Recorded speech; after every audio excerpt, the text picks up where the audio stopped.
Imagine, if you will, a deep, dark cave. Inside this cave, a group of people have lived their entire lives. They are prisoners, but not in the conventional sense. Their bodies are bound by chains, fixed in one position since childhood. Their heads are locked in place, forced to stare endlessly at the blank wall in front of them. Behind them, at a higher level, a fire burns continuously, casting a steady, flickering light. Between this fire and the prisoners, there runs a long, low wall, like the screen in a puppet theater. Along this wall, other people carry various objects, statues of men and animals made of stone and wood. These objects project shadows onto the wall the prisoners are staring at. The carriers of the objects talk amongst themselves, and their voices echo off the cave wall. For the prisoners, this is the totality of existence. The shadows are their reality. The echoes are the voices of the shadows.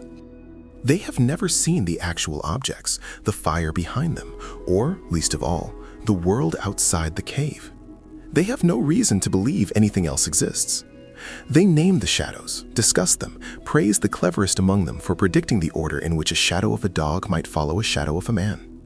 This shadow play is their world, their politics, their science, their entire truth. This haunting image is the setup for one of the most powerful and enduring thought experiments in the history of ideas, Plato's allegory of the cave.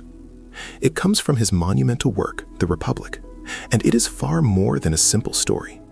It is a layered metaphor for the human condition, the nature of reality, the process of education, and the philosopher's difficult role in society. The prisoners are all of us, in a state of fundamental ignorance. We are born into a world of appearances, taking the fleeting data of our senses, sights, sounds, popular opinions, cultural norms, media narratives, for solid reality. We are chained by our own biases, our upbringing, our unquestioned assumptions. The shadows on the wall represent the perceived world, the phenomenal world of everyday experience that we mistake for truth. It is a world of copies, of impressions, of manipulated images. The puppeteers behind us are the architects of this illusory reality. In Plato's time, he might have thought of poets and sophists, those who shaped public opinion with persuasive but shallow rhetoric. Today, we might interpret them as media, advertisers, politicians, algorithms, social influencers, or even the very structures of our own language and ideology that craft the narratives we consume without critique. Now, the drama begins. Imagine one of these prisoners is suddenly freed. His chains are broken. He is compelled to stand up, to turn around, to walk towards the fire and the bustling activity behind the parapet. This act is not a moment of joy, but of immense pain and disorientation. The light of the fire, which is mere illumination for the carriers, is blinding to his eyes, accustomed only to darkness. The moving objects themselves are confusing and painful to look at. They are less clear than the familiar, comforting shadows he has known all his life. He would likely believe the shadows were more real than these strange, three-dimensional things. If his liberator then told him that what he saw before was an illusion and that these objects are closer to reality, he would be bewildered and hostile. He might long to return to his chains, to the certainty of the shadows, where he was an expert in a world he understood. This stage represents the initial, painful struggle of education and enlightenment. To confront real knowledge is uncomfortable. It requires questioning everything you know, admitting ignorance, and enduring cognitive dissonance. The fire represents a higher, but still incomplete, level of understanding, perhaps the light of reasoned inquiry, or the sciences that study the physical world. But the journey is not over. The former prisoner is now dragged, against his will, out of the cave entirely, up a steep and rugged ascent into the sunlight. This is the most violent and difficult part of the transition. At first, the light of the sun, the ultimate source of all vision, would utterly overwhelm him. He could see nothing. Gradually, his eyes would adjust. He would first look at shadows and reflections of things in water, then at the things themselves, trees, flowers, animals.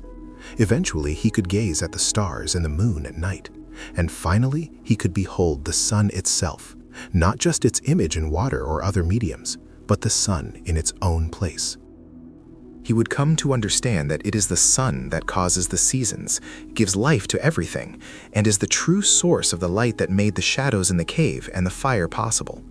He would grasp that the fire in the cave was merely a poor copy of this magnificent source. This ascent is the journey of philosophy. The outside world represents the realm of true reality, what Plato calls the world of forms or ideas. These are not physical objects, but perfect, eternal, unchanging archetypes. The form of a tree, the form of justice, the form of beauty.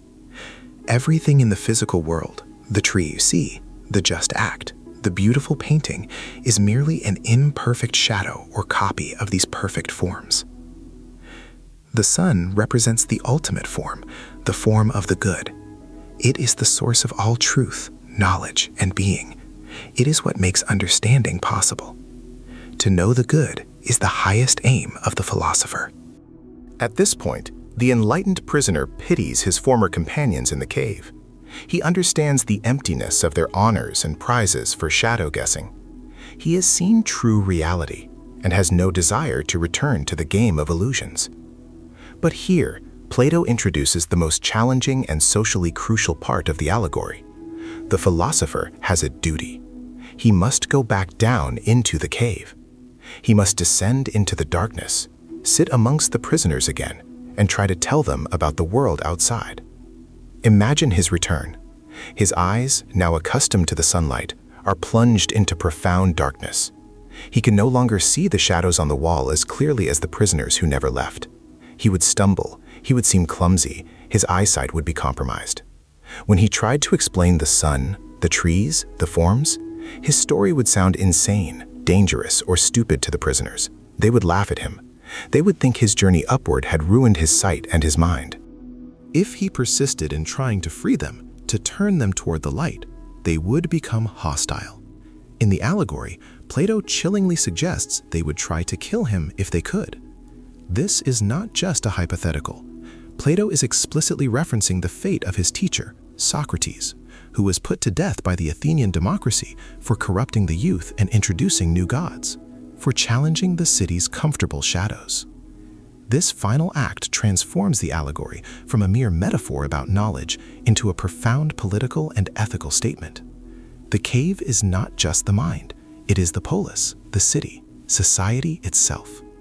The philosopher's education is not complete until he returns. His enlightenment carries a debt. The goal of seeing the truth is not personal escape, but the difficult, often thankless task of governance and education.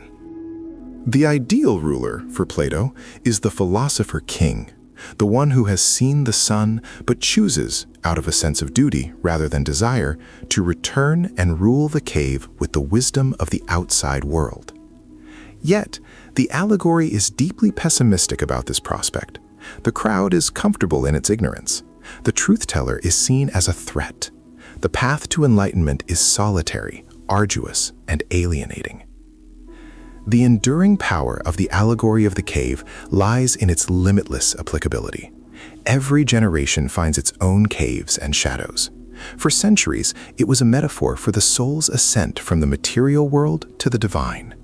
In the modern age, it speaks directly to our condition. Are we not perhaps prisoners in a cave of our own making? Our wall is illuminated by the glow of screens, televisions, smartphones, monitors. The shadows are the curated news feeds, the viral videos, the advertising, the sensationalized narratives, the deepfakes, and the algorithmically filtered versions of reality that are crafted to engage our basest instincts, not to inform us. The puppeteers are the complex systems of media ownership, data analytics, political propaganda, and corporate interests that shape the flow of information. The echoes are the sound bites, the trending hashtags, the polarized discourse that passes for public debate. We are experts in this shadow play. We judge credibility based on which shadowcaster we prefer. We get angry at shadows, mourn shadows, vote for shadows. The ascent out of this cave is the painstaking work of critical thinking. It is learning to trace information back to its source, to question emotional narratives, to sit with complexity, to seek out primary evidence and to understand the economic and psychological mechanisms that create our digital shadows. It is a disorienting and lonely path, and the return to the cave to try to discuss nuance, evidence, or a broader perspective in a comment section or at a family gathering often results in being called blind, confused, or a pawn of the other side's puppeteers. Plato's cave forces us to ask uncomfortable questions. What are the chains that bind my own perception? What shadows do I mistake for reality?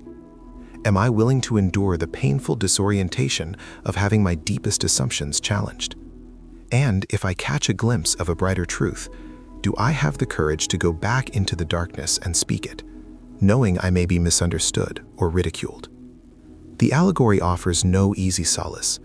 It is a stark reminder that the search for truth is a radical, disruptive act, and that the most common response to the philosopher, the scientist, the whistleblower, or the visionary is not gratitude, but resentment. Yet it also presents this journey as the only path to a truly meaningful life, a life not spent celebrating shadows, but striving, however difficultly, for the light.